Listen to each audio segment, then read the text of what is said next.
En hér dagskrá dagsins í dag. Ég ætla að byrja á því að fara aðeins yfir stöðu grænna skrefa og umbætur og aðgerðum. Og eftir spurningur og svör þá tekur Anna Elín Borg Gunnarsdóttir við og talar grænu skrefin hjá Þjóðskjalasafni Íslands. Því næst verður það Agnes Brá Birgisdóttir sem talar grænu skrefin hjá Vatnajökulsþjóðgarði. Og svo ætlum við að brjóta dagskrána smá upp með því að fá hann Björgvin Pál Gústafsson, handboltamann og öndunarþjálfara til að tala aðeins við okkur. Því næst kaffipása og svo förum við í vinnustofu umbætur á aðgerðum grænna skrefa sem við starfsmenn grænu skrefana leiðum.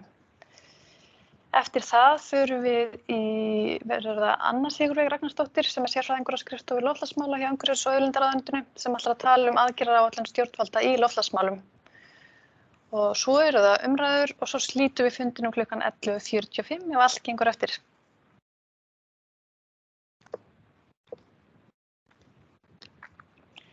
Þá það stöðuna og umbætur aðgerða.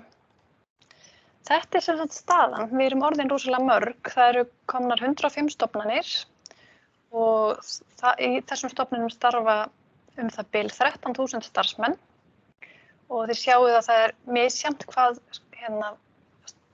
allir eru komnir langt í skrefunum. Sumir eru bara að byrja á fyrsta skrefi og meðan aðrir eru komnir alla leið í 5. En það mjög gott hvað við erum orðin mörg því að því fleiri sem við erum, því meiri áhrif höfum við og það kraftur kannski grænu skrefina þegar fullt af stofnunum að óska eftir einhverju frá byrgjum eða einhverju þjónustu eða eitthvað þá gerast breytingarnar. Þannig að það skiptir miklu máli að við séum að vinna allir í takt og það styrkur grænna skrefana. En eitt af markmiðum í aðgerðaáætlun stjórnarráðsins að allar stofnanir taki upp grænu skrefin þannig að núna mun okkur bara fjölga. En af hverju erum við að uppfæra aðgerðirnar? Það nú bara vegna þess að við erum í kappi við tímann og okkur ber siðferðislega skylda til að gera okkar besta til að bregðast við loftslagsbreytingum og annarri umhverfisvá. Auk þess hafa stjórnvöld skuldbundið landið til að ná fram ákveðnum samdrætti í losun gróðurhúsalofttegunda, samanber 29% samdrátt í Parísarsáttmála og 40% samdrátt í losun bæði í aðgerðaáætlun stjórnvalda og loftslagsstefnu stjórnarráðsins. Og allir sem eru hér á þessum fundi í dag eru hluti af þessu opinbera batteríi og því eðlilegt að við förum fram með góðu fordæmi og leiðum vagninn í þessari vinnu. En mig langar svona aðeins að minnast á það hvar við erum í dag. Jú, við erum nefnilega í miðri krísu og eins og þessi skemmtilega mynd sýnir þá erum við að vinna því að fletja út kúrfuna en við þurfum líka að pæla í því fyrir stóru vandamálin sem bíða okkar í framtíðinni. En þessi þessi krísa í dag, hún sýnir okkur, hún bæði gefur okkur innsýn í krísuna, hvernig að vera í krísu, en jafnframt þá sýnir hún að það hægt að gjörbylta samfélaginu á stuttum tíma. Og þó að tilfinnst ekki gott, þá vil ég að við nýtum okkur þessa stöðu núna til að endurhugsa samfélagið okkar, meðal annars með tillit til þess að gera það umhverfisvænna. Þannig að mig langar svona að við setjum núna loftslagsgleraugu á bara allt sem við gerum í framhaldinu. Þannig að við erum að fá ágæta þjálfun í því að breyta og bylta samfélaginu núna og það núna sem við getum haft áhrif á hvaða aðgerðir við þurfum að grípa til. En núna höfum við ennþá smá stjórn, þannig að það mikilvægt að gera hlutina núna, breytingarna sem við þurfum. En svo alltaf ágætt að finnst mér að minna sig á, og þetta hér sjáum við hérna uppáhalds einræmung okkar sem störfum í umhverfismálum, að það þarf kannski ekki að taka það fram lengur, en það gott að minna sig á það að öllu umhverfisstarfi og mikið af þessum aðgerðum sem við grípum til í dag, þær hafa jákvæð áhrif núna, hér og nú. Þetta skiptir ekki bara máli fyrir framtíðarkynslóðir, heldur það jákvætt bara fyrir heilsuna okkar að hreyfa okkur, hjóla og ganga og borða meira grænkerafæði og það getur verið fjárhagslegur sparnaður að draga úr orkunotkun og það er jákvætt fyrir okkur bæði hér og nú og framtíðina að lofta sér hérna og svo framvegis. Þannig að við erum ekki bara að fórna einhverju fyrir framtíðina eins og kannski sumir líta á þetta. Við heldur þetta bara jákvætt núna og skiptir öllu máli fyrir framtíðarkynslóðir hvað við gerum í dag. En af því að það eru margir glænýir í skrefunum, þá ætla ég örstutt að fara yfir uppbygginguna. Þetta eru sem sagt 5 skref og í hverju skrefi eru 20-40 aðgerðir og það þarf að uppfylla sem sagt að minnsta kosti 90% af þeim og í lok hvers skrefs er veitt viðurkenning. Og hér eru flokkarnir undir hverri aðgerð. Það er rafmagn og húshitun, það eru samgöngur, flokkun og minni sóun, innkaup, viðburðir og fundir og miðlun og stjórnun. Svona er þetta sem sagt í dag, en nú erum við sem sagt í þessum yfirhalningarfasa. Við erum aðeins að greina og kannski breyta aðgerðunum út frá nýjum áherslum. Bæði erum við kannski að leggja meiri áherslu á að draga úr losun gróðurhúsalofttegunda og að tengja við loftslagsstefnu sem að allar stofnanir eiga núna að setja sér. Við erum líka að tengja við innkaupastefnu ríkisins matvæli og eins ýmsa aðra vinnu sem er í gangi í umhverfismálum og samstarf sem við eigum með aðra stofnanir og framvegis. Mig langar rétt að nefna að 5. skrefið, við erum ekki kannski að skoða það með ykkur. Því það er undirbúningur og innleiðingu á umhverfisstjórnunarkerfi sem er svona formfesting á umhverfisstarfi þar sem maður er að setja, bara til þess að passa að umhverfismálin haldi áfram, þá er maður að setja ábyrgðaraðila og verkferla og svo framvegis. En það er sérfræðingur í ISO 14001 sem er svona aðeins að bara skoða leiðbeiningarnar, þannig að það sé ennþá betri undirbúningur fyrir þá sem vilja taka upp umhverfisstjórnun en eins bara, til að tryggja að það sé bara skýrt. En við munum kynna vinnu hennar fljótlega. En í þessum yfirhalningarfasa þá ákváðum við að bæta við einum flokk, eldhús og kaffistofur, enda er matvælaframleiðsla risavaxinn þáttur þegar kemur að losun gróðurhúsalofttegunda. Þannig að okkur þótti skynsamlegt að taka upp eldhús og kaffistofur eins og Reykjavíkurborg hefur meðal annars gert. En svona saga í raun grænu skrifanna er þannig að þau eru upprunnin í Harvard-háskóla og koma síðan til Reykjavíkurborgar, eða Reykjavíkurborg tekur þau upp og síðan er það ríkið sem tekur við þeim og mótar að okkur. Og við höfum nokkru svona farið í gegnum svona uppfærslu á aðgerðum. Þannig að við þurfum að gera það reglulega með tilliti bara hvar við erum stödd í umhverfismálum og út af nýrri þekkingu og svo framvegis. En nú ætla ég að segja ykkur aðeins frá vinnustofunni sem við förum í á eftir. Það verður sem sagt þannig að við skiptum okkur í 4 hópa. Ég verð hér ennþá, þannig að þeir sem ætla að vera í mínum hóp, þeir verða bara hér ennþá þessum fundi, en við deilum annars út hlekkjum fyrir hina hópana.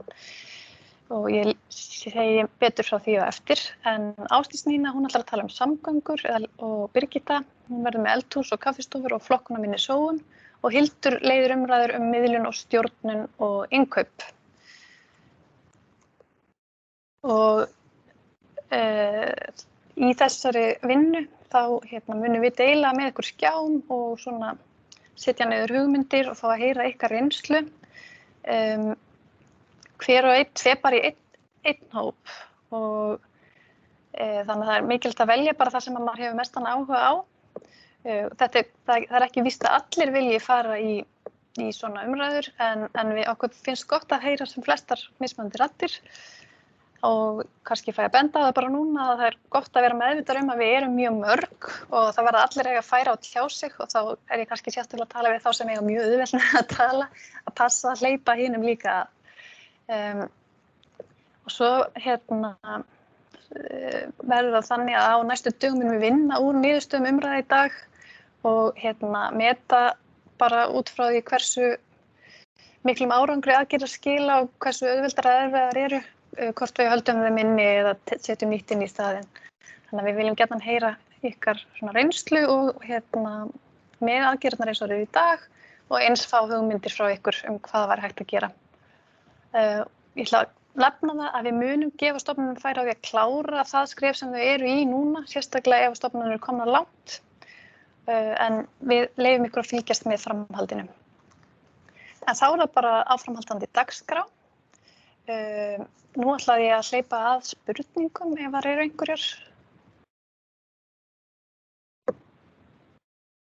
Já, takk fyrir þetta Tobba, Birgitta hérna. Ég ætla bara að benda á að þið getið bæði sett inn spurningar í spjalli eða rétt upp hönd og við gefum ykkur bara orðið. Þannig að endilega þau eru með eitthvað spurningar til Tobbu eða okkar og geta þær komið núna.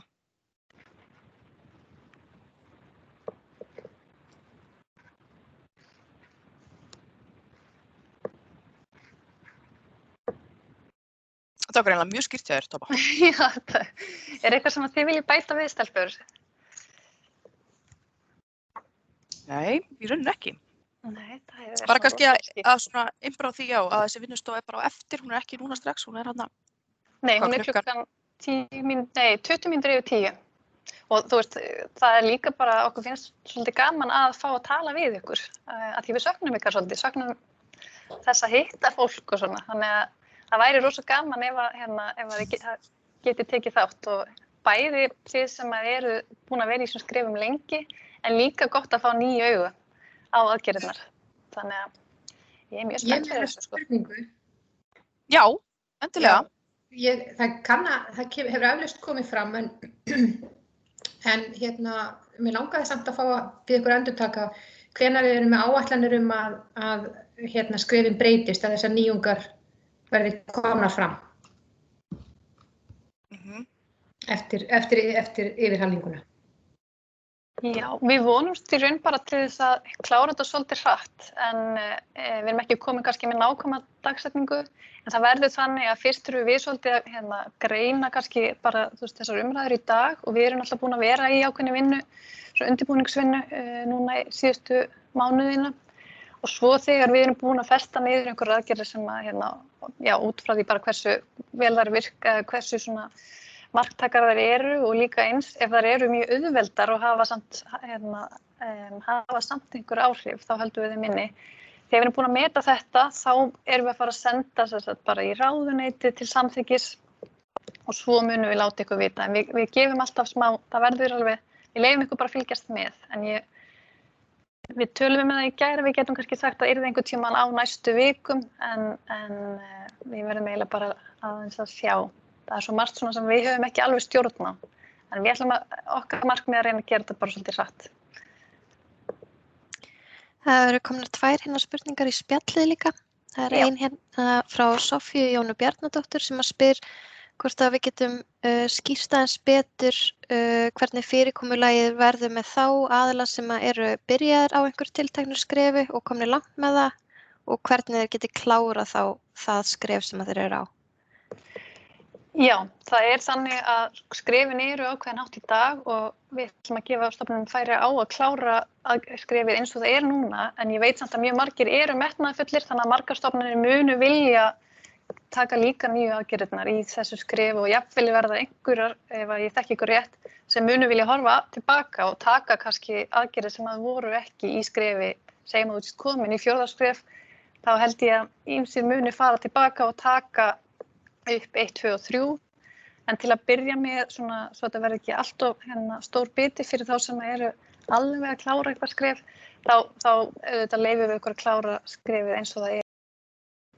Svona, en það verður kannski einhver tímamörk á því, en við munum bara láta vita með góðum fyrirvara. Svo spyr Lilja Magnúsdóttir hjá FSN, segir FSN hér, við erum í fyrstu skrefum, hvar er best að vera í hópi? Það í raun og veru skiptir ekki máli hvar þið eru í skrefunum, í hvaða hóp þið fara eftir í vinnustofunni. Það er bara eftir ykkar áhugasviði og kannski eru þið að byrja að meta hvar ykkar umhverfisáhrif eru mest og þá getið þið kannski valið þann hóp sem að mun fjalla þann málaflokk. En það er líka bara hægt að velja það sem ykkur finnst vera áhugaverðast. og hérna var skiptingin. En ég kynni þetta aftur og eftir.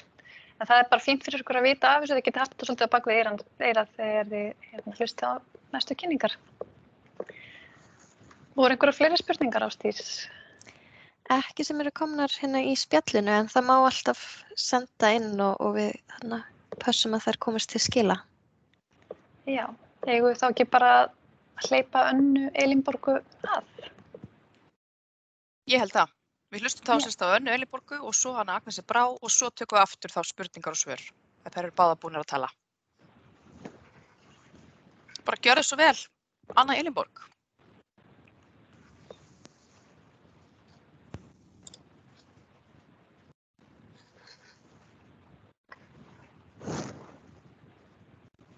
Takk fyrir.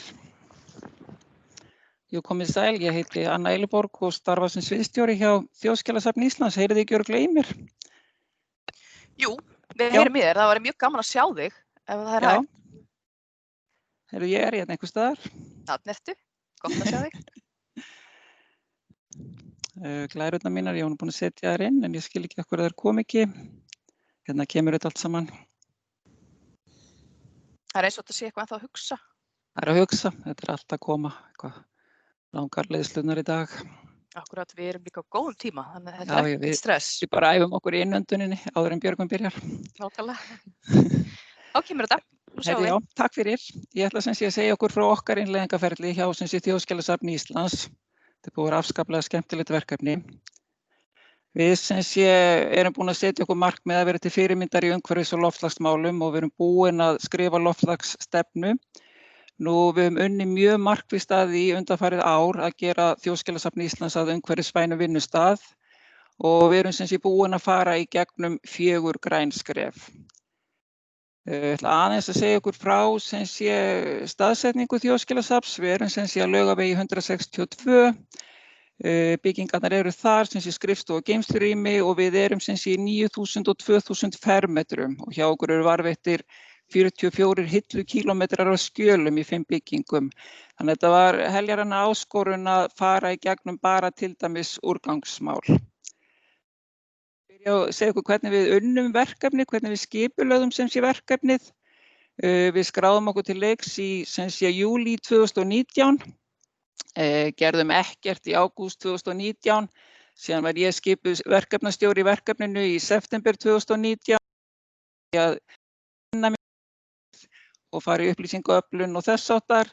En síðan í framhaldi af því í október þá skipaði Þjóðskjalavörður starfshóp til þess að vinna verkefnið og við ákváðum að hafa hópinn stóran. Það var sem sé 7 manns í hópnum og eru og ég er verkefnastjóri, síðan er húsnæðisstjórinn hjá okkur og síðan eru 5 aðrir starfsmenn og þeir starfsmenn eru allir sem sé hafa mikinn áhuga á umhverfismálum.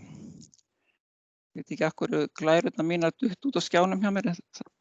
Já, ég ætlaði einmitt að fara að segja það. Það eru duttu líka í okkur, við sjáum ekki. Já, það bara, ég gerði ekkert sko, það tæknin tók völdin. Já, það vill gerast. Það vill gerast, en hvað er það? Hópurinn sem sé byrjaði að vinna markmið að þessu frábæra verkefni og við byrjum að í fyrsta markmiði sem settum okkur að við ætlum að vera fljót að klára fyrsta skrefið. Við byrjum á okkur að gera úttekt á starfseminni og síðan ákvað hópurinn að því vorum 7 að skipta okkur í 2 hópa.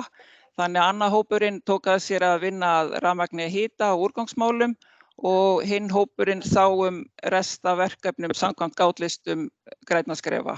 Þetta gekk mjög vel hjá okkur, svo hittust við reglulega á fundum og svo í desember byrjuðum við að innleiða fyrir starfsmönnum sem sé vera með fræðslu til starfsmanna og fleira þess háttar. Og í janúar 2019 byrjun janúar 20 skiluðum við gátlista til sem sé Umhverfisstofnunar. Og Hildur kom til okkar í sem sé febrúar og við fórum í gegnum fyrsta skrefið. En í sem sé janúar 2020 þá var einhver lukka, við náttúrulega vissum ekki á COVID en við byrjuðum að hamast á fullu í janúar og fram í febrúar og miðja mars og ákváðum að taka 2, 3 og 4 skref í einu. Og unnum þetta mjög markvisst og þetta var alveg frábærlega skemmtilegt verkefni. Við skiluðum gátlista fyrir þessi 2, 3 og 4 skref í byrjun apríl og því miður fórum við ekki úttekt fyrir inn í lok maí, það var náttúrulega bara út af ástandi í þjóðfélaginu, en við fórum í gegnum öll þau skref og fengum svo viðurkenningu í júní 2020. Ég er að velta fyrir mér, þið sjáið enga glærur, ég ekki heldur, ég hef ekki... Nei, það hafa ekki komið aftur. Þú getur alveg prófað að deila ef þú vilt. Ha? Þú mátt endilega prófa að deila aftur, en annars er líka bara gaman að sjá þig og hlusta á þig. Já, ok. Bara þú ræður, sko. Ekkert mál. Við í innleiðingarferlinu þá lögðum við mikla áherslu á að kynna fyrir starfsmönnum, innleiða að kynna fyrir starfsmönnum og draga starfsmenn með að verkefninu. Og í desember vorum við með starfsmannafundi og við vorum með kynningu á umhverfisstefnu sem vorum búin að skrifa, samgöngustefnu og samgöngusamningi. Það hafði ekki verið hjá okkur samgöngusamningur áður, þannig við innleiddum það og Þjóðskjalavörður sendir reglulega fréttaskeyti, þannig við vorum alltaf með umhverfismóla í fréttaskeytum og erum ennþá. Síðan erum við búin að vera með töluvert af fyrirlestrum. Meðal annars erum við búin að fá Stjörnusævar til þess að vera með fyrirlestur umhverfismál og við erum búin að vera með Minka, það er aðili þar sem vann lengi hjá Terru sem var með fyrirlestur flokkun úrgangs og sorps og þess ástar og það var mjög skemmtilegt, þannig ég mæli með því. En síðan vorum við með grænar vinnustofur í 10. til 12. mars. Og þá voru bara allir starfsmenn boðaðir og skiptum okkur niður og vorum í rauninu bara með hugaflugsfundi græn skref og fengum mikið að gagnlegum og góðum punktum og þessa daga vorum við líka með fræðslu því við erum búin að vera mikið í hjólreiðamálum, fengum hana Sessilju frá Hjólavottum til þess að vera með erindi, síðan reyndar ætlaði Birgit að koma til okkar 13. mars en við urðum að fresta því út af aðstæðum í þjóðfélaginu. Þannig að við náðum að vinna mjög vel áður en COVID skall á og við náttúrulega fórum eftir gátlistónum og gerðum fullt af mikið atriðum sem ég ætla svo sem ekki að tína öll til en þetta náttúrulega var átak að vinna í úrgangsmálunum þannig við þurftum að innleiða mikið kaupa mikið að nýjum tunnum og þess háttar. Ég ætla að reynda að sýna nokkra myndir af því en það verður að hafa það. En að sjálfsögðu náttúrulega fórum við það að við værum með 7 skilgreinda úrgangsflokka og nýjar flokkunartunnur, síðan tókum við allar ruslatunnur út af skrifstofum og erum að minnka hjá okkur plastpokanotkun.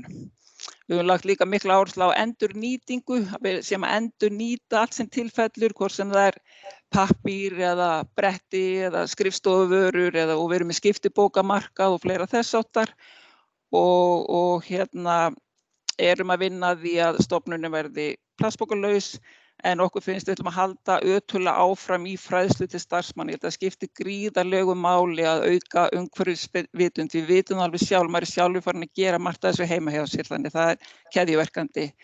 Við erum búin að vera núna aftur að bæta okkur í flokkuðum úrgangi og þetta potast upp á við hjá okkur. Við vorum í átaki núna í október, þannig ég er að vona að við séum að skríða upp í þetta 85% en erum náttúrulega sjálfsög búin að setja okkur markmið 90% og meira. Varðandi viðburð og fundi, þá erum við búin að klukka flestu öll atriði sem þar eru, við erum löngu hægt að nota einnota borbúnað og bjóðum að sjálfsögðu bara upp á kranavatn og dreifum litla efni og svo framvegis og svo náttúrulega erum við búin að vera virkja fjarfundabúnað og við erum nýbúin reyndar að ná því að innleiða fjarfundabúnað hjá öllum starfsmönnum þannig að við getum verið að halda skilvirka fundi. Þið heyriður og glímir það ekki? Því ég sé ekkert nema bara alls konar nöfn á skjánum. Gott mál. Varðandi samgöngurnar, þar við höfum ekki verið með samgöngustefnu og samgöngusamning en við innleiddum það 1. janúar 2020 og það er gaman að sjá frá því að við settum okkur markmið að vera með að 20% starfsmanna myndu skrifa undir samgöngusamning en í dag eru 36% starfsmanna búin að skrifa undir samgöngusamning þannig þeir kjósa vistvænan ferðamáta og það er mjög skemmtilegt og það er mikil hjólreiðamenning hjá okkur. Við fórum í gríðarlegt átak þar og vorum bara snögg að ná okkur í gullvottun, erum mjög stolt af gullvottuninni þannig við keyptum nýja hjólaboga og við erum búin að gera grænt stæði hérna úti og við erum með sturtaðstöðu og innaðstöðu og tókum þátt í átakunni hjólaði í vinnuna og bara mjög skemmtilegt, erum búin að gera könnun og fleira þannig þetta skila sér allt og bara fleiri gera meira, það er svoleiðis. Varðandi sem sé miðlunarstjórnun þá skilum við í fyrsta skiptið inn sem sé grænu bókhaldi til sem sé Umhverfisstofnunar og erum náttúrulega búin að vera að vinna úr því og setja okkur bara góð markmið, þannig ég hlakka til að taka þetta saman í byrjun næsta árs og sjá hvaða árangri við höfum náð. Þetta gríðarlegur árangur, hvort sem það í flokkun, úrgangs, minni plastnotkun. Við erum með 100% umhverfisvottaða ræstiþjónustu og ræstefni. Við erum með umhverfismerktan pappír og við náttúrulega erum með mikið að skjalaumbúðum. Þetta allt sem sé umhverfisvottað og gæða vörur og síðan erum við náttúrulega að fjölga fjarfundum, þannig að náttúrulega svo sem ferðum hefur náttúrulega fækkað út af ástandinu. En það sem kannski skemmtilegast að það umhverfisvitundin hjá starfsmönnum, hvernig hún hefur breyst og þetta skila sér líka í aukinni starfsánægju. Við erum langt komin með 5. skrefið, græna skrefið, við erum aðeins á eftir áætlun. COVID aðeins búið að tefja okkur en við erum samt langt komið með þetta og langt komið með að byggja upp umhverfisstjórnunarkerfi hjá okkur því við ætlum að fara í ISO 14001 samhliða þessu.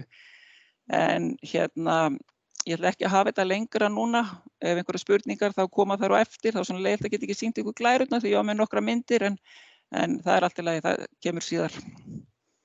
Bara takk fyrir. Takk kærlega fyrir þetta, Anna Bóka. Ég get alveg votta fyrir það að þið hafið staðið ykkur alveg ótrúlega vel og verið bara aðdáunarvert að fylgjast með ykkur gegnum þetta og svo gaman að maður finnur alveg stemminguna á starfsstöðinni og að það sé mikil svona stuðningur frá yfirstjórn og góð samvinna við húsvörð og annað og það bara virkilega skila sér. Algjörlega. Það er búin að standa ykkur ótrúlega vel. Þá bara bjóðum við hana Agnesi Brá á skjáinn frá Vatnajökulsþjóðgarði og svo tökum við spurningar á eftir.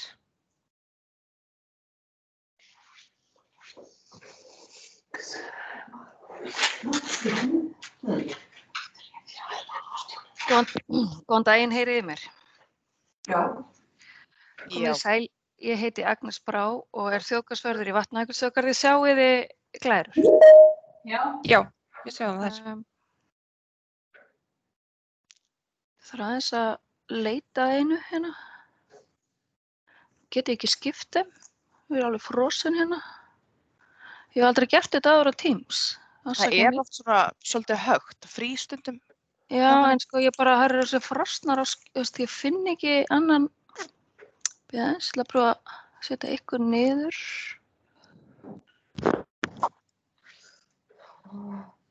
Þannig finn ég þetta. Sjáuði núna þegar ég skipti. Já. Herri, bara takk fyrir áhugavert erindi Anna. Mér finnst æðislegt að hlusta þig og bara frábært hvað eru dugleg. Og góðar fyrirmyndir. Ég ætla að segja ykkur aðeins grænu skrefin í Vatnajökulsþjóðgarði og fyrst ætla ég að segja ykkur örstutt frá garðinum.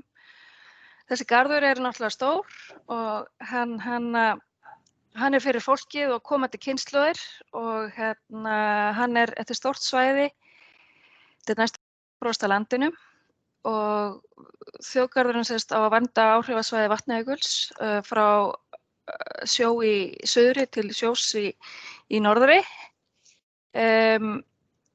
Og það er svona kjarnastarfsemin, það er náttúruverndin. Þjóðgarðurinn stofnaður 2008 og náttúrulega svo stærst í Evrópu. Við erum einstök orðin, við urðum UNESCO þjóðgarður í fyrra. Við erum orðin, fasti starfsmenn hjá okkur eru 34 og eru 100 á sumrin. Og það sem þið sjáið á kortinu hérna, það er starfsstöðvarnar okkar. Þjóðgarðinum er skipt upp í 4 rekstrarsvæði og ég er þjóðgarðsvörður á Austursvæði og sit akkurat núna í Fellabæ, rétt hjá Egilsstöðum. Þessi á Fljótsdalshéraði heitir sveitarfélagið núna Múlaþing frá með síðustu viku. Og þannig að við erum dreifð út allt. Við erum með 8 heilsársstöðvar eða skrifstofur sem allar taka þátt í grænu skrefunum. og þar með talið 5 gestastofur, sumar þeirra eru líka skrifstofur. Og svo erum við með landvörslustöðvar, vítt og breitt og flestar á hálendi og 2 á láglendi. Já.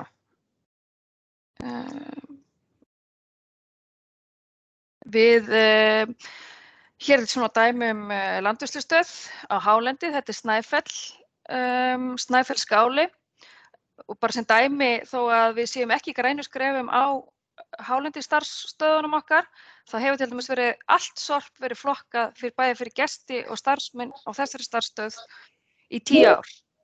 Bara svona ábending. Þannig að það er ekki þar með sagt að maður geti ekki gert eitthvað þó maður hafi ekki bara einhver verðlaun, fá ekki verðlaun fyrir það eins og í grænum skrefum. Og svo er þetta dæmi gestastofu, hér er Snæfellsstofa, afsakið mig starfsmenn Vatnajökulsþjóðgarðar, þetta er allt á austan. Þetta er bæði gestastofa, skrifstofa og landvörslustöð og sem dæmi er hún brímvottuð, þetta er fyrsta hús landsins sem er umhverfisvottað. Þannig að í þessu húsi síðan það var byggt 2010 þá hefur verið unnið ötullega umhverfismálum og þrátt fyrir að við hófum vegferðina í grænu skrefum seint. En sem dæmi þá fá allir sem koma að hjóli í Snæfellsstofu frítt kaffi og þetta er svona mynd til að sýna það. Þessi hópur kemur árlega úr Norrænu, þetta eru Færeyingar og þeir eru búin að uppgötva þetta. Þeir fá frítt kaffi hjá okkur. Þeir koma hjólandi. Já, þetta er svona önnur yfirlitsmynd bara hversu víð, stórt og mörg svæði, fámennu vinnustæðir í rauninni en dreifður út allt. Garða, ég ætla að segja ykkur að aðalskrifstofan okkar í Garðabæ, hún tekur ekki þátt í grænu skrefum af því að hún leigir hjá Náttúrufræðistofnun sem er með 5 skref. Þannig að þeir hoppuðu bara fram úr okkur hinum. Upphafi af þessu er að náttúrulega sjálfbærnin eitt af leiðarljósum Vatnajökulsþjóðgarðs og við teljum okkur vera ofsalega græn og væn. Samkvæmt umhverfisúttekt sem var gerð í upphafi þjóðgarðsins 2011 þá var nú ýmislegt ábótavant og við unnum lengi vel bara við að lagfæra ýmislegt bara innanhús varðandi bara reglugerðir og annað. Því við vorum má ekki gleyma því að Vatnajökulsþjóðgarður er ung stofnun.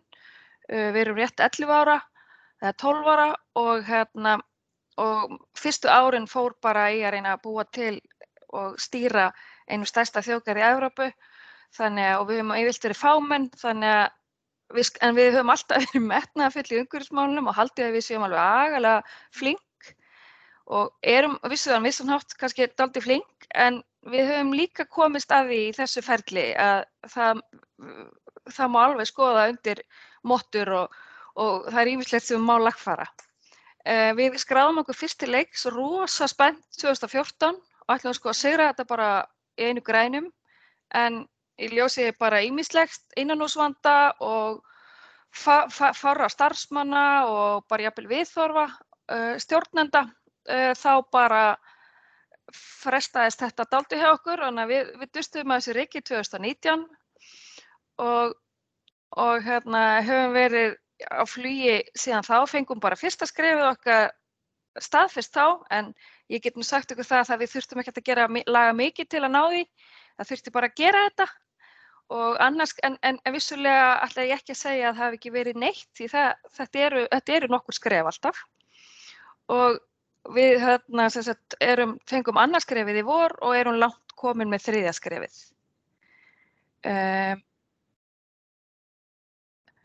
Það sem við gerðum og höfum gert í þessari stofnun okkar sem er með 8 starfsstöðvar er að við tilgreindum ábyrgðaraðila. Ég stýri þessu í þjóðgarðinum, fyrst ég leiði verkefnið, eða Austursvæði, samstarfskona mín Ragnar líka, hún er með mér í þessu. Og svona í sögulegu samhengi í þjóðgarðinum hefur Austursvæði verið þetta svolítið umhverfis svæðið, umhverfismálin eru okkur kær.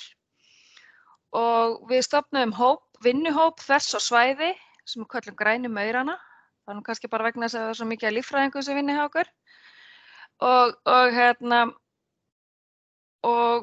þannig að þeir hafa tengsl og yfirsýn á sínum starfsstöðum og svo reynum við bara að halda sem flestum inn í málinu. Við náttúrulega þurftum að þjálfa starfsfólk okkar, þetta fer inn í þjálfun sumarstarfsmanna, þið sáu kannski á fyrstu glerinu hversu marga sumarstarfsmenn við höfum, þannig að það hefur verið svolítið svona krefjandi að miðla þessum nýju leikreglum. Svo náttúrulega það sem við rákumst á svolítið og hefur verið frábært að þótt við áttum til dæmis mjög veika umhverfisstefnu sem að síðan á upphafsárum þjóðgarðsins. Við vorum eins og allar aðrar stofnanir að vinna í loftslagsstefnu, samgöngustefnu og svo var verið að dusta rykið af mannauðsstefnunni og einhvern veginn allt hangir þetta saman. Og svo vorum við sem þjóðgarði líka, við erum í vakanum af því að við erum svolítið svona í ferðaþjónustunni líka. Þannig að einhvern veginn tengdist þetta allt. Þannig að þið kannist kannski við að kannski þær stofnanir sem að hafa ekki haft mikið af þessum stefnum eða eru endurnýjar, hvernig einhvern veginn þetta getur orðið svolítið flækjustig. Þannig að við erum aldeilis búin að vera að dusta rykið á alls konar skjölum. Þannig að þetta hefur verið hressandi þannig. Það sem við gerðum líka, við byggum til svona verkblað, hvernig ætlum að gera þetta, settum okkur markmið, mælanleg og allt það. Og svo höfum við bara verið duglega að halda innan á símafundi, við miðlum reynslu, samræming, þurfum að samræma okkur náttúrulega milli starfsstöða og mismunandi útfærslur og lausnir og vandamál, náttúrulega þess að gefa að kynna í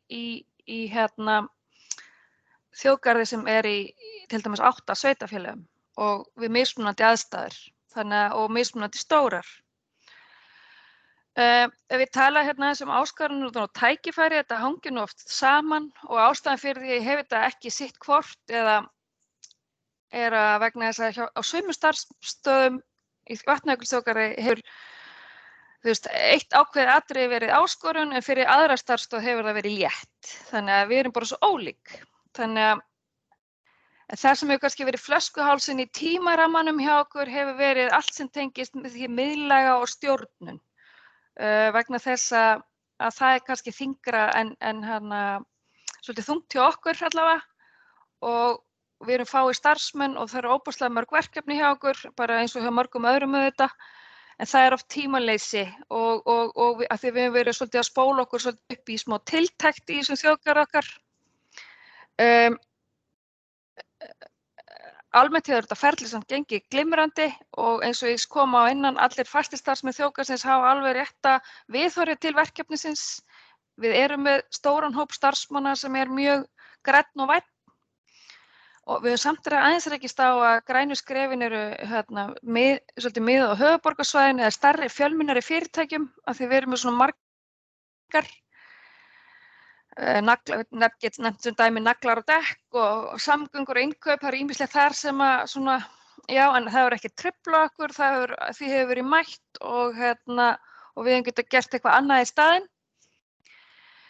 Okkur finnst þessi gátlistar í þessum skrefum nýtast okkur þegar verið að þróa og hanna nýjar byggingar, nýframkvæmdum í þjóðgarðinum, bæði við gestastofur, þjónustuhús og starfsmannahús.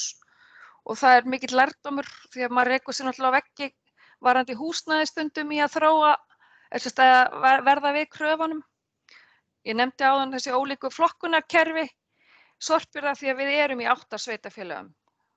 Þannig að það hefur stundum verið verkefni eða áskorun. Við leigjum líka, við eigum ekki öll okkar hús, þannig að sumir hafa átt í flóknu sambandi við leigusala, meðan að til dæmis við hér í Fellabæ leigjum hjá Hitaveitu Fljótsdalshéraðs. Þeir hafa alveg verið breytt ýmsu. Ég nefndi þetta með húsnæði. Oft stundum hefur viðhorf tímabundinna starfsmanna verið að flækjast fyrir, en oftast þetta eins og Anna kom inn á þessi þjálfun og fræðsla til starfsmanna sem náttúrulega sífelld. Önnur bara sem við vorum að lista upp hvað hefur gerst gott, til dæmis að tæting á pappír sem ekki hægt að við notum til dæmis mjög mikið pappír, ef hann aftur bæði til bara sem krassblöð og ýmislegt. Hann til dæmis tættur sums staðar og notaði í moltugerð. Það eru vísbendingar í græna bókhaldinu okkar lækkun rekstrarkostnaðar og eins og Anna kom inn á þá yfirfæri starfsfólkið þekkinguna heim og við spyrjum stanslaust spurningar til rekstraraðila og þjónustuaðila og við viljum meina að þetta er svona snjóboltaáhrif. Sumir þjónustuaðilar rekstraraðilar hrópa eða hringja bara ég er með lausn fyrir ykkur. Þannig að það er skemmtilegt að sjá það hvað ein lítil spurning getur haft mikil áhrif. Við viljum sem þjóðgarður sjálfsögðu verið til fyrirmyndar í umhverfismálum og sjálfbærni og þetta hefur fært okkur, við höfum náttúrulega alltaf haldið að við værum það, en það náttúrulega græna bókhaldi hefur alveg sýnt að við eigum okkar dark side, nei, ég ætla nú kannski ekki að ganga svo langt að segja það, en við vorum ekki fullkomin langt í frá, þó við héldum það náttúrulega sannarlega, þannig að þetta hefur algjörlega verið gott aðhald að fara í gegnum þessi skref. Ég ætla að gefa ykkur nokkuð góð ráð, eða ef einhver bara já er kannski besta ráð, við getum þetta, já þetta er hægt, já jákvæðni, það held ég aðalatriðið og þetta er pínu skemmtilegt líka, allavega fyrir okkur þótt það. Við hvetjum fólk til að stofna vinnuhópa og bara skýra ábyrgð og markmið og allt það, bara allt sem hentar ykkar fyrirtæki eða stofnun og þetta er náttúrulega nafnið græn skref, þetta er eitt skref í einu, þetta tekur allt smá tíma og stundum það maður þetta bara, já og við allavega höfum unnið þetta í sameiginlegu skjali, við höldum snarpa reglulega fundi, við bútum verkefni niður og svo höfum við haft verðlaun fyrir hvert skref og svo bara svona af eigin reynslu að fyrir þá sem eru að byrja að mjaka áfram miðlægu þessum þyngri skrefum fyrr. Mér hætti allavega til að láta það mæta svolítið afgangi en ég hvet alla til að byrja sem fyrst því það þarf oft að taka inn aðra stjórnendur, mannauðsstjóra, yfirmann inn í slík verkefni og svo kannski mjög mikilvægt líka til þess að láta þetta ganga upp er að halda yfirmönnum eða upplýstum varðandi verkefni og markmið sem tengja stefnubreytingum eða kostnaði. Það er svona, því það getur verið flöskuháls, til dæmis eins og hjá okkur í til dæmis að breyta bílaflota þjóðgarðsins sem mest í rafmagnsbíla. Það þarf að komast bara inn í áætlanir og það tekur 2-3 ára einhvern veginn að mjaka því áfram. Sumt, þannig að verkefnin svona stór verkefni, já, ég bara ég hvet ykkur til að reyna að ná þeim það sem þið, já, bara byrja á þeim sem þið haldið að taka lengstan tíma, byrja að mjaka því áfram. Svo bara höfum gaman. Hér eru myndir frá nærri því öllum starfsstöðum þegar við fengum fyrsta skrefið. Og bara, við vorum virkilega stolt og sumir svolítið grofnar en aðrir. Svo sést á myndunum. Já, við klárum eins og ég sagði þetta annað skrefið í vor og eru langt komið þriðja og byrjuð að vinna samhliða í fjórða skrefinu en við kannski hægjum á því miðað við þetta breytingaferli sem er framundan. Þetta er Holurhraun 2014 og 2015. Kannski getum við sagt að það sé ástæðan fyrir því að við fórum ekkert á flug þegar við skráðum okkur til leiks 2014. Flestir starfsmenn þjóðgarðsins unnu gríðarlega mikla vinnu tengda Holurhrauni og sérstaklega þeir sem áttu að stýra verkefninu. Þannig að, já, annars bara takk. Vonandi talaði ég ekki á hratt. Held ég að ég sagt allt sem ég ætlaði að segja. Kærar þakkir, Agnes. Það var mjög áhugavert og frábær ráð sem gafst okkur þarna. Við erum búin að finna það bara í okkar samskiptum við ykkur hvaða svona þessi stærstu þættir eins og til dæmis að upplýsa starfsmenn og vera í góðum samskiptum við yfirstjórn og eins og minnist það sem er svo opaslega góð punktur að horfa svolítið á skrefin öll þó þið séu jafnvel bara vinna í fyrsta skrefinu en horfa samt á allt verkefni, allar aðgerðnar og reyna hvar eru svona veigamiklar aðgerðir og vera meðvituð það og ræða það við yfirstjórn eða þarf við með að setja eitthvað á rekstraráætlun eða eitthvað slíkt. Það er bara frábær punktur og það er svo gaman þegar við hittum ykkur í úttektum að það er alltaf maður finnur það hvað það er bara svona mikil jákvæðni í öllum hópnum og svo þú sagðir þetta er bara svona rétt viðhorf einhvern veginn hjá okkur gagnvart þessu verkefni og það skila sér svo sannarlega í innleggingunni. Allir svo samstiltir líka, ykkur gengur vel að miðla, upplýsingum miðlægt og bara frábært. Það væri kannski gaman Anna Bogga og Agnes ef við fengjum að deila glærunum eftir fundin ef það eru lagi ykkar vegna. Ekkert mál. Það er nýtt sér. En þá ætlum við bara að opna fyrir spurningar til Önnu Boggu og Agnesar ef einhverjar eru. Þið getið bæði tekið orðið, rétt hönd og fengið orðið eða sendir spurningar í spjallinu. Já, það eru komnar núna 2 spurningar. Hérna er ein reyndar sem er bara til okkar frá FL og þau eru að spyrja þar sem að þau eru bara svona rétt að byrja og vilja kannski ekki vera að finna upp hjólið svona strax í þarna fyrstu skrefunum, hvort það sé til kynning fyrir starfsmenn á verkefninu, einhver fyrirlestur sem er aðgengilegur sem maður getur unnið með.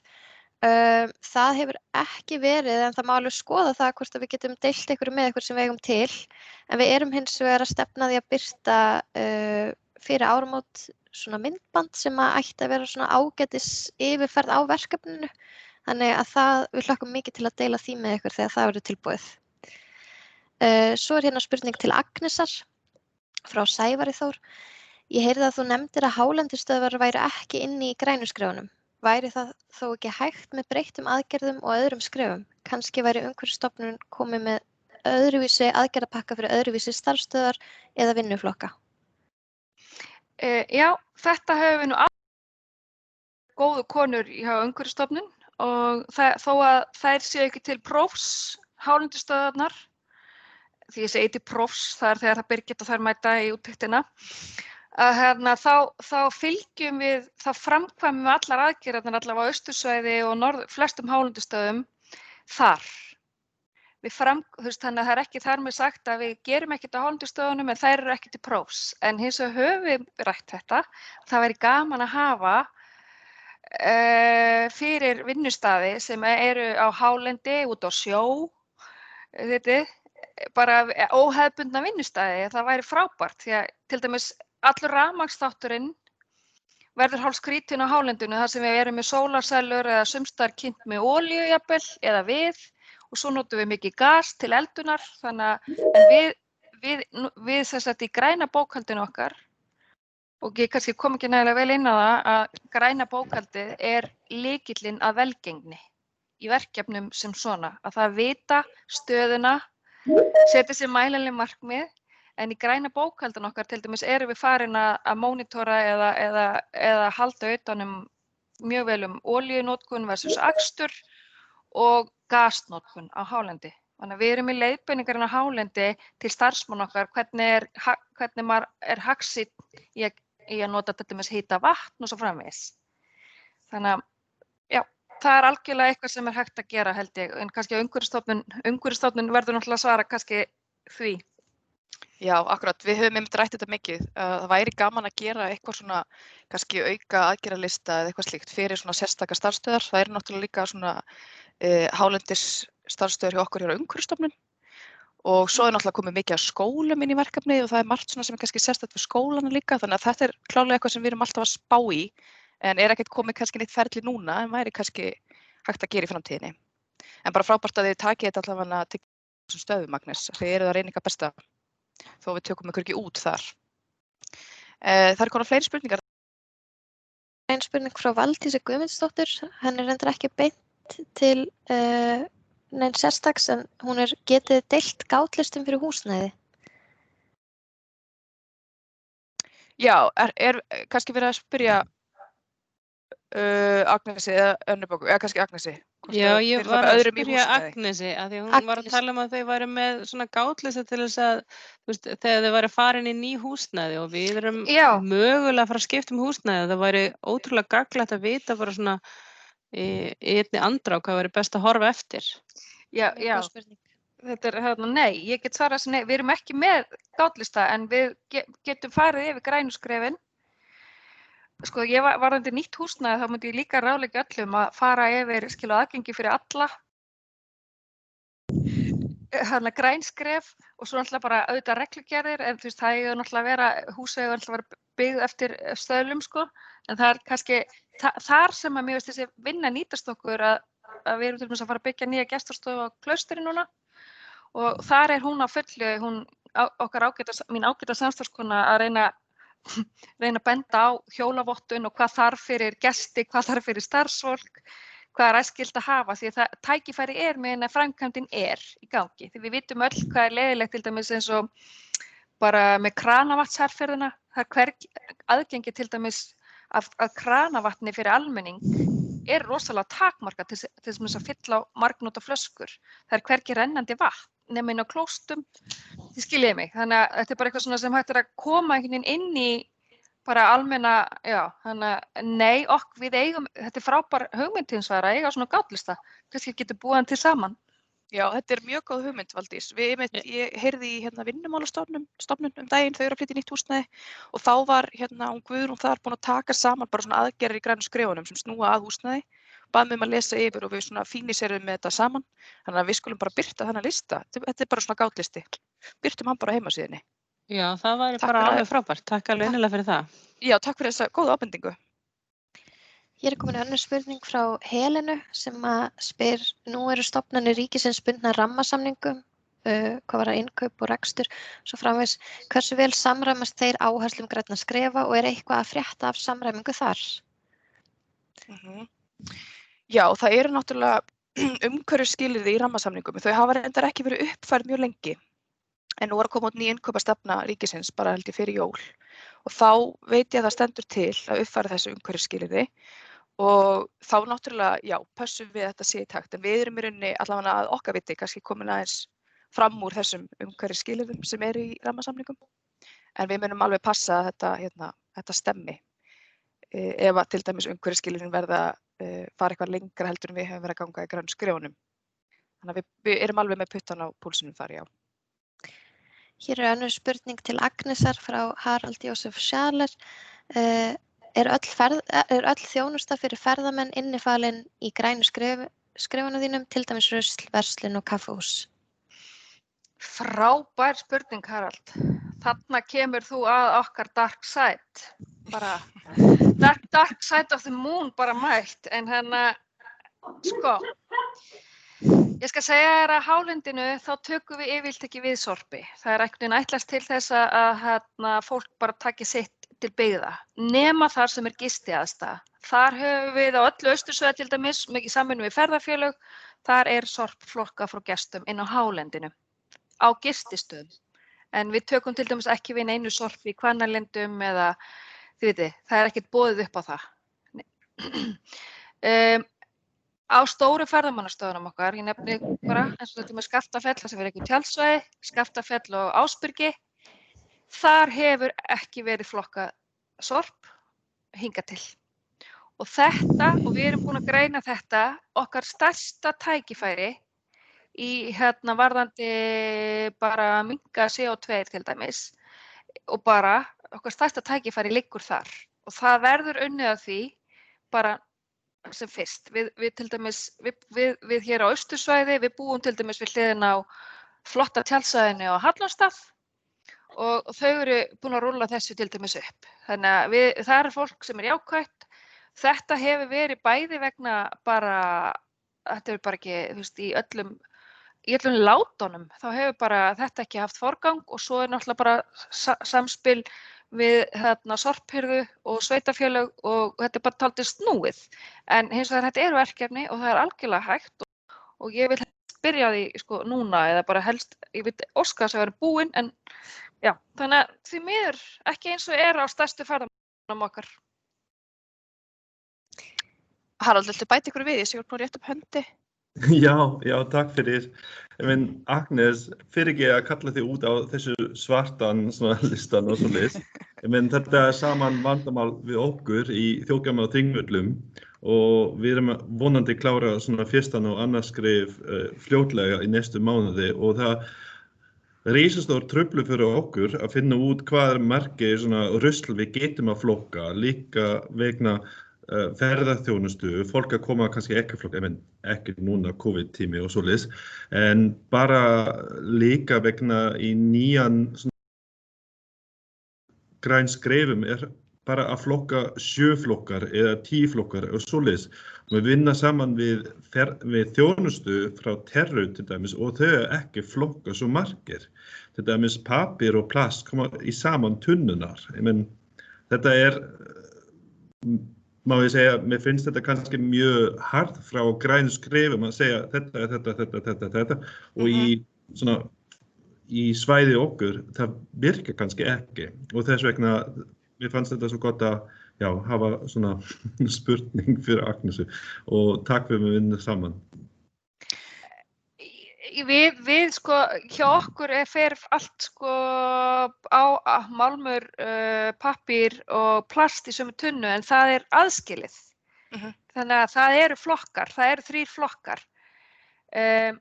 Og við teljum það þannig í skrefunum, fyrir ekki. Bara, þú veist, ef þó það sé í sömu tunnu þá það síðan, þú veist, aðskilið á línni. En ég vil samt segja, í gestastofunum okkar allt flokkað. Það eru tjaldstæðin sem eru og svona stærri áningarstaðir, Jökulsárlón og fleiri staðir, þar sem við erum að klóra okkur mikið í hausnum. En eins og ég sagði, sjálfbærni og raunveruleg sjálfbærni, kjarni málsins náttúrulega bara hjá okkur, eitt okkar helstu markmiðum í þjóðgarði og því að loftslagsmálin bara, þú veist, við vinnum við loftslagsbreytingar, við sjáum jöklana breytast og náttúruna með og þannig að þetta okkar, ég sef ekki rátt fyrir við náum þessu skrefi. Það eru 2 spurningar sem við ætlum að taka rétt svo snögglega í lokin. Það annars vegar spurning frá Sigurrósu Halldórsdóttur sem spyr svona fræðsluvídeó á vefsíðu Grænt skref grænt bókhald og annað. Megum við deila því innan okkar vinnustaða fyrir starfsfólkið og já, bara endilega, svarið því ég bara endilega gerir það þegar þetta verður komið og hlökkum mikið til að þarna geta sýnt ykkur þetta þegar þessi vinna verður tilbúin. Og svo spyr Ásrún Rudolfsdóttir varðandi sorpflokkun, hvernig miðar þeirri vinnu að samræma flokkun hjá sveitarfélögum, ósamræmi þar á milli skapar viss vandamál hjá landfræðilega dreifðum stofnunum líkt og Vegagerðinni.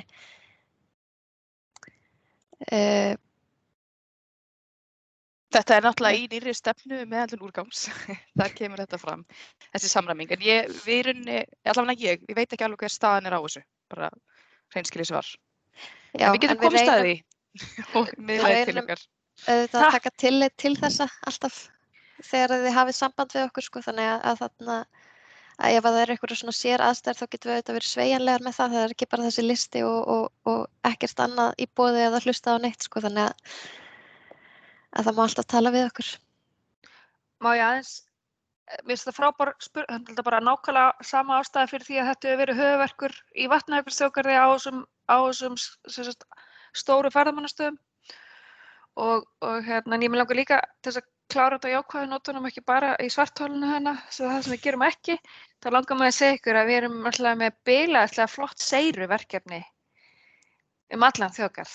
Þannig að hvernig við komum seyrunni af því að þið getur eftir ímyndað einhver hvað kemur mikil seyra frá öllum þessum gestum. Þannig að þar erum við að gera góða hluti. Frábært. Heyrðu, eigum við þá ekki bara að kynna næsta dagskrárlið til leiks. Takk kærlega Anna Bogga og Agnes. Hann Björgvin Páll Gústafsson ætlar að leiða okkur í næsta dagskrárlið. Ertu hér, Björgvin? Já, ef þið heyri í mér. Við heyrum mér. Kekja. Hildur, ég kannski gefa boltana eins og þig? Já, bara sæll Björgvin og takk fyrir að taka þetta að þér að kenna okkur aðeins öndun og segja okkur aðeins frá því hvað þú ert að bralla. Bara ég gef boltan til þín en kannski segi áður að ef við slökkum á myndavélunum okkur allir hinir, þá sjáum við vel. Takk hérlega, hlakka til að heyra. Já, komið þið sæl. Ég ætla að tala öndun við ykkur. Ég hef nú 10 mínútur þannig að ég mun komast til þessi mest efna á stundtíma. Þetta langar maður að byrja á hlut sem að kallast boltskor sem mælitæki fyrir skilvirka öndun og það fer þannig fram að við öndum inn venjulega, út venjulega, svo grípum við fyrir nefið okkur. Þegar við grípum fyrir nefið okkur þá tökum við tímann, ég hef með tíma með mér og skoðum hversu lengi við getum haldið ykkur andanum þangað til að vera óþægilegt. Þegar við verðum óþægilegt að halda þessar andanum þá með ég sleppa og skoði þessa tölu út frá því hversu há hún er. Því að ef við erum í 10 sekúndum þá erum við slæma öndun ekki skilvirka. Mörg skilvirkar öndunar eru kringum 20 sekúndur og 40 sekúndur er það sem við viljum komast. Það er líka gott tæki til að byrja með vegna þess að með því að halda í sér andanum þá er maður svolítið að fá meira súrefni í heila. Vondir virka vel fyrir framhaldið. En ég ætla að byrja að setja upp tímann og byrja á þessu auðvelda prófi til að staðsetja ykkur á þessum skala fyrir skilvirka öndun. Öndum bara venjulega inn, út og grípum fyrir nefið.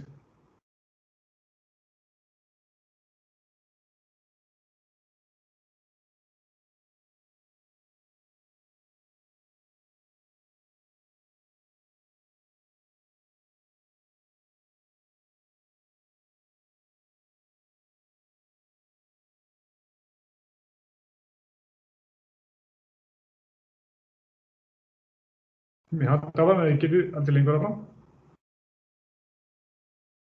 Ég ætla að stoppa í 40 sekúndum, það er líklega ekki margir sem komast þangað.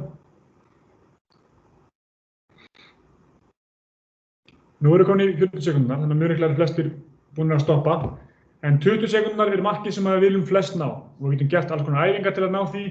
Það sem er að gerast innra með okkur er að við erum ekki að kafna, þetta er ekki köfnunartilfinning, heldur er koltvísýringur að byggjast upp í blóðinu.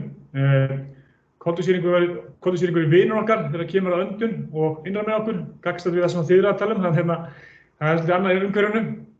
En skilvirk öndun er 20 sekúndar ramminn, en til þess að gera grein fyrir hvernig við öndum. Það er gott að setja hendurnar á bringuna aðra, hina á magann og átta okkur á því hvort að við séum lóðréttir eða láréttir andarar. Því að við viljum ekki anda lóðrétt, við viljum ekki anda í bringuna, því að ef við öndum í bringuna þá lyftast axlirnar. Og hérna er streitan, hérna er alltaf vesenið, þetta viljum við ekki. Því við viljum anda ofan í maga, þá öndum við lárétt. Þegar við öndum lárétt, þá öndum við þá fylgir maginn út og inn, ekki bringan og axlirnar upp. Þannig að það er svona næsta skref hjá ykkur að skoða hjá ykkur hvernig þið eruð að anda og því við eigum alltaf að anda með nefinu. Þegar við getum, helst bara alltaf sérstaklega á nóttunni og stærsta mýtan og stærsti misskilningurinn þegar kemur að öndun og vitleysa sem allir gera, held ég bara, nema ég viti það er að anda djúpt. Því að ef maður er stressaður, kvíðinn, eitthvað áreiti eða eitthvað einhver mikil álag á manni, þá er oft hent í setninguna andaðu djúpt. Og þegar einhver segir við andaðu djúpt, þá gera flestir svona. Og þetta hefur ekkert með djúpt að gera. Þetta er bara að anda stórt. Og þessi öndun, ef maður er kvíðinn, stressaður eða eitthvað, hún er bara bensín á. Þess að anda djúpt er ekki að anda í bringuna, það er að anda grunn, anda djúpt því að anda niður. Og það er mikill misskilningur, þannig ef ykkur segir við ykkur, eða ef þið segir við ykkur í framhaldinu, andaðu djúpt, þá ætti ég að biðja ykkur að átta okkur á því að það er neföndun sem að anda djúpt með, því að nefið er tengt með þyngd og magaöndun, á meðan munnöndun er tengt við bringuna. Þannig ef ykkur segir andaðu djúpt, þá er maður að gera bandunum að axlir ekki lyftast og mér langar aðeins að færa mig næst yfir í fá okkur aðeins hreyfingu, örstutt og samræma hreyfingu og öndun. Því að við þurfum líka að anda í takt við hreyfingarnar okkar og bara að fá aðeins blóðflæði af stað. Þá tökum við bara 10 hnérbeygjur.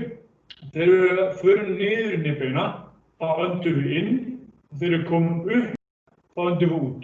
Og þá gefum við athygli í nefið aðeins til að fá blóðflæði af stað. Þá finn ég líka sami taktur á að vera þegar að gera ef þú ert að vera í líkamsræktar hvað sem það er, þá á öndun að vera í takt við hreyfingarnar. Þannig að prófum bara 10 svoleiðis, öndum við inn, út, inn, út, inn, út, inn, út.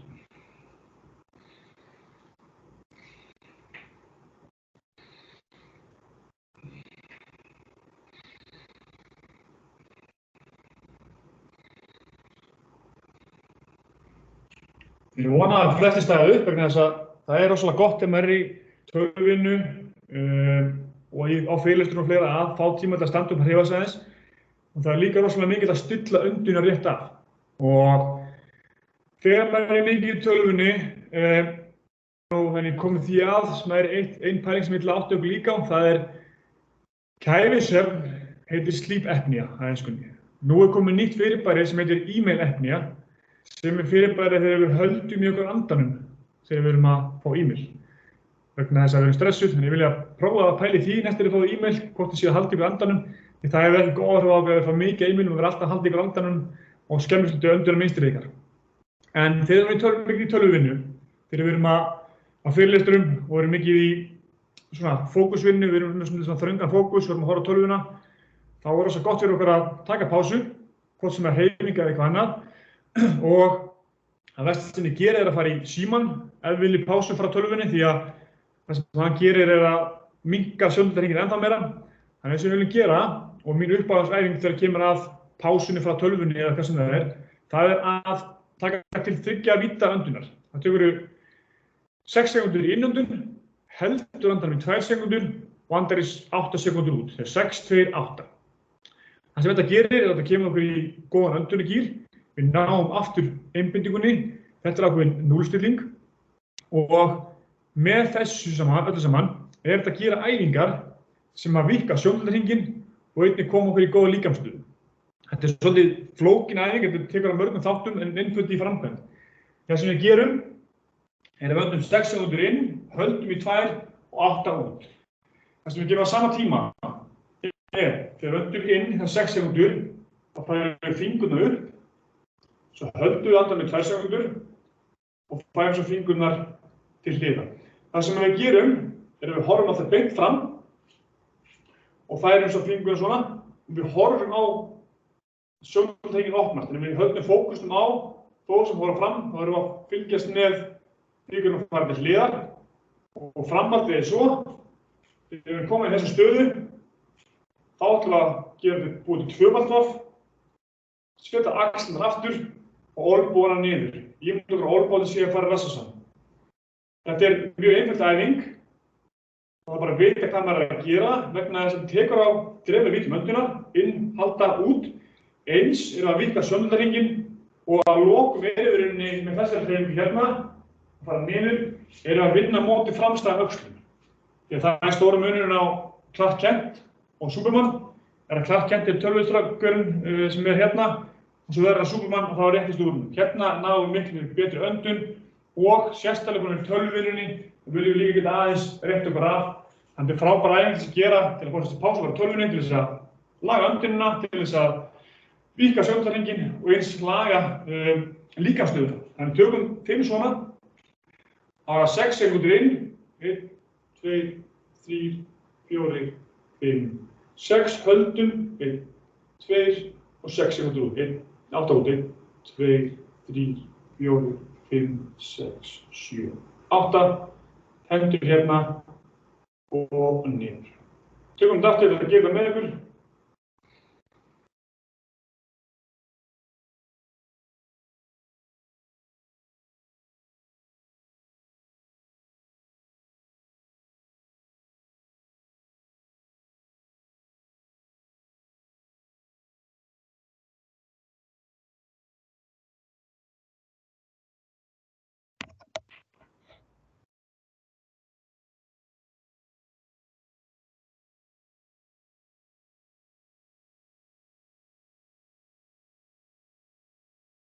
Og það sem maður gerir líka að,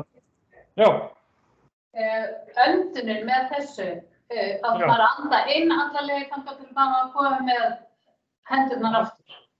Já, andið 6 sekúndur með fingurnir að fara upp, takið 1, 2, 3, 4, 5, 6, haldið hérna í 2 sekúndur önduninni og svo 8 sekúndur út. 6, 2, 8.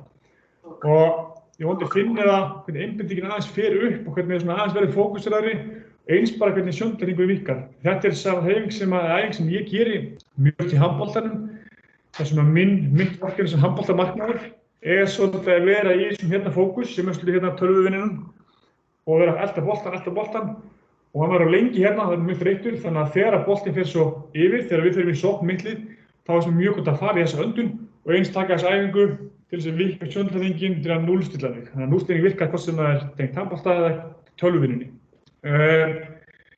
Það sem að mér lengur líka er átt okkar á restina kannski og þegar að hlusta að þið séu fókus á neföndunina því að nefið er til þess að anda með, munnurinn er ekki til þess að anda með, ekki nema í undantekningum sem eru í íþrótti þegar þetta fær í mikla ákefð. En mér langar að loka þessu á kassaöndun sem er mögulega þægilegasta form. Kassaöndun er á enskunni box breathing og það tekur á 4 mínútum, það tekur á innöndun, halda, útöndun, halda. Og það að deila með okkur skjánum að vona eitt með takist það. Því að ég lét gera fyrir mig vídeó með laginu ESjan undir þar sem þetta skýr sig mjög vel. Annars er ég með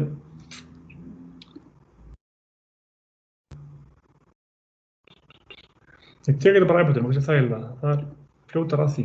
Ég ger þetta bara svona. Ég ætla að vona því.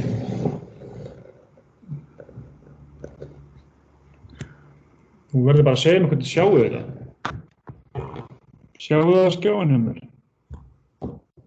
Já, við sjáum eiginlega bara svona hálfan. Já, ef þú getur lyft þess aðeins upp. Eða fjær.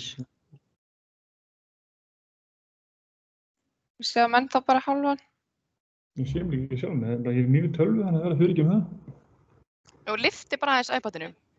Já. Svona, núna er þetta komið í mynd. Já, ok. Þá veit ég að það kveikast og fara svo þangað. Þetta er bara 1 mínúta sem við lokum á. Erum við lagið hérna? Má vera aðeins orð.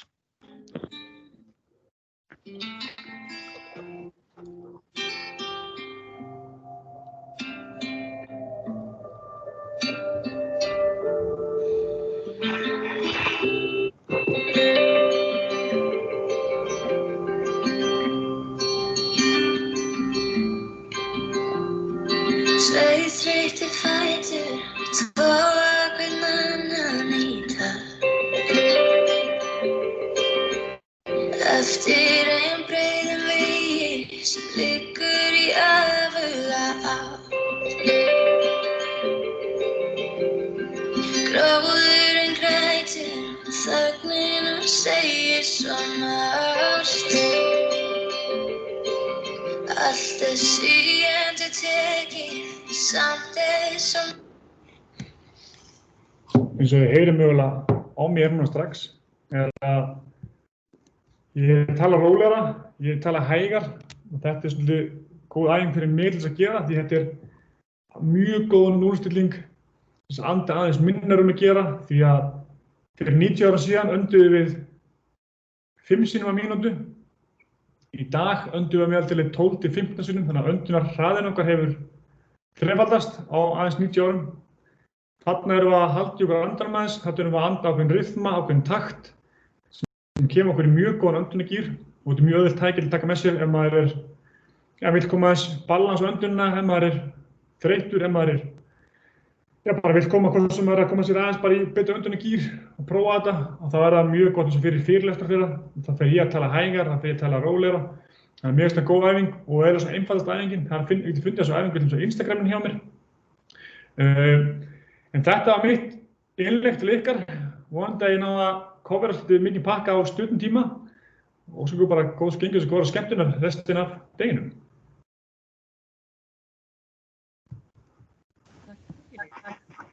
Þetta er alveg frábært. Mér sýnist fólk vera þakklátt fyrir þessar frábæru leiðbeiningar öndun. Þetta er alveg ótrúlega gott að hafa svona verkfæri í höndunum og fólk að spyrja mig hvað hægt að nálgast þessi myndbönd og kannski þínar upplýsingar. Þú ert með Instagram að það ekki og setur þar inn í story og ert aktífur á samfélagsmiðlum. Já, ég er svolítið mikið á Instagram með þetta og svo er ég að svona þróa mig lengra í því ég er með öndunargráður, ég er menntaður öndunarþjálfari, það er ekki allt sem vita það. Það er svolítið hefur verið síðasta púslið mitt í minni heilsu og ég nota öndur til þess að ná betri andlegri heilsu, líkamlegri heilsu fyrst, en svo áttaði maður hversu mikið vopn öndur getur verið og þá fór ég að implementa þetta líka í íþróttirnar og handboltann og sportið. En þetta virkar fyrir viðskiptalífið, fyrir fyrirlestra hvað sem það þannig að ég er svolítið obsessed og mjög mikið að finna mínum samfélagsmiðlum öndun og sérstaklega á Instagraminu, þá er sérstaklega kapitali með það. Þannig ef þið viljið líta meira þá bara hófið í mig þar. Frábært. Og ertu líka á Facebook eða einhverjum öðrum miðlum fyrir þá sem ekki með Instagram? Ég er með Facebook og allan pakkan sko, þannig að það er mjög hlægt að leita því á Instagram, en ef það er einhvern sem vilja samband, þá er það bara ekki mikið að þessum. Frábært. Kærar þakkir. Mjög áhugavert. Virkilega áhugavert. Mjög áhugavert. Mér líður mjög vel, mjög ánægð með þessa viðbót við svona dag. Þetta hjálpar manni að klára daginn vel og undirbýr okkur vel fyrir næsta lið, vinnustofuna. En við ætlum að taka smá pásu, en áður en við förum í pásu þá ætlum ég að segja ykkur hvar þið finnið mismunandi rými. Og hún Birgitta ætlar að setja inn hlekki með þar sem þið sjáuð, ef þið farið í tjatti þá er hlekkur þar sem þið getur skoðið hvar þið farið í mismunandi umræðefni. En þeir sem ætla að vera í að ræða húshitun og rafmagn og fundi og viðburði, þeir mega bara vera hér áfram hjá mér. En núna er bara fínt að þið vitið það á þessum hlekkjum og að við tökum okkur bara smá pásu. Þó við séum búin að vera að anda og svona, þá er örugglega gott líka bara að standa upp og ná sér í vatni eða kaffi. Er eitthvað fleira stelpur sem við viljum að fólk taki með sér áður en að fara í kaffi? Já, kannski bara við byrjum svona 10:25 í vinnustofum, ekki? Já, 10:25, þá verðum við byrjaðar aftur. Já.